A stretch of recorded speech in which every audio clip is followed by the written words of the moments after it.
మళ్ళీ చెప్తున్నాం, కాంగ్రెస్ పార్టీ ఉన్నంత వరకు విశాఖ స్టీల్ ప్లాంట్ ని ప్రైవేటైజ్ చేయడానికి మేము ఒప్పుకోం.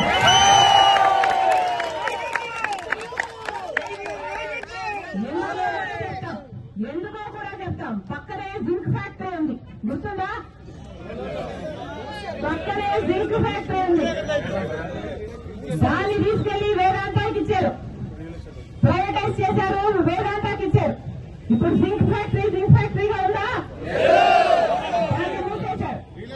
అంటే అంతమంది ఎంప్లాయీస్ వాళ్ళ జీవనోపాధి కోల్పోయినట్టే. అంటే ఇప్పుడు జింక్ ప్లాంట్ లో అసలు ఉపాధి లేదు.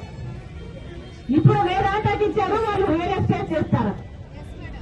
అదే జరగబోతుంది ఇది కూడా. దీన్ని ప్రైవేటైజ్ చేస్తే ఈ 30,000 కుటుంబాలు రోడ్డున పడతాయి. ఆ తర్వాత దాని పైన అసలు దీని కెపాసిటీ 20 మిలియన్ టన్నులు. అంటే డైరెక్ట్ గానే 1,00,000 కుటుంబాలకు ఎంప్లాయ్మెంట్ ఇచ్చే ప్రాజెక్ట్. అలాంటప్పుడు దీని మీద ప్రభుత్వాలు ఎంత శ్రద్ధ పెట్టాలి? అవి పెట్టకపోగా ప్రైవేటైజ్ చేస్తున్నారు అంటే దుర్మార్గం కాకపోతే ఇంకా ఏమనాలి? అందుకే చెప్తున్నా, ఇది ప్రైవేటైజ్ కావడానికి వీల్లేదు. కాంగ్రెస్ పార్టీ దీనికి ఒప్పుకోదు.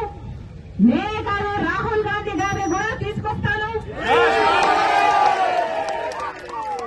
రాహుల్ గాంధీ గారి చేత కూడా ఇది ప్రైవేటైజ్ కావడానికి వీల్లేదు, మేము ఒప్పుకోము అని రాహుల్ గాంధీ గారి చేత కూడా మీకు మాటిస్తామని చెప్తున్నా. మేనిఫెస్టోలో కూడా, రాబోయే ఎన్నికల మేనిఫెస్టోలో కూడా కాంగ్రెస్ పార్టీ ఈ అంశాన్ని చేర్చబోతుంది.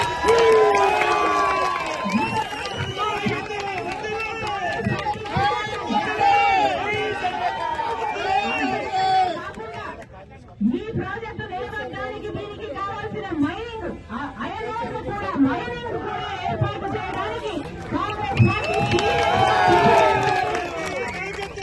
అంతేకాదు, ఇంకా వీళ్ళకు ఉద్యోగాలు రాని 8,000 కుటుంబాలకు కూడా, ఆ బిడ్డలకు కూడా ఉద్యోగ అవకాశాలు ఇచ్చేటట్టు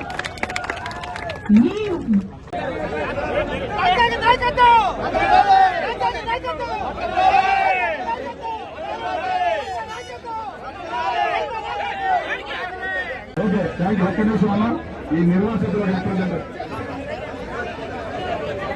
జరగండి, మిగిలిన వాళ్ళు జరగండి. నిర్వాసితులు ఒక్క నిమిషం, నిర్వాసితులంతా ఒక రిప్రజెంటేషన్ ఇస్తారు మేడం. మంత్రులు కాంగ్రెస్ ఆందోళన జరుగుతుందని తెలియజేస్తారు.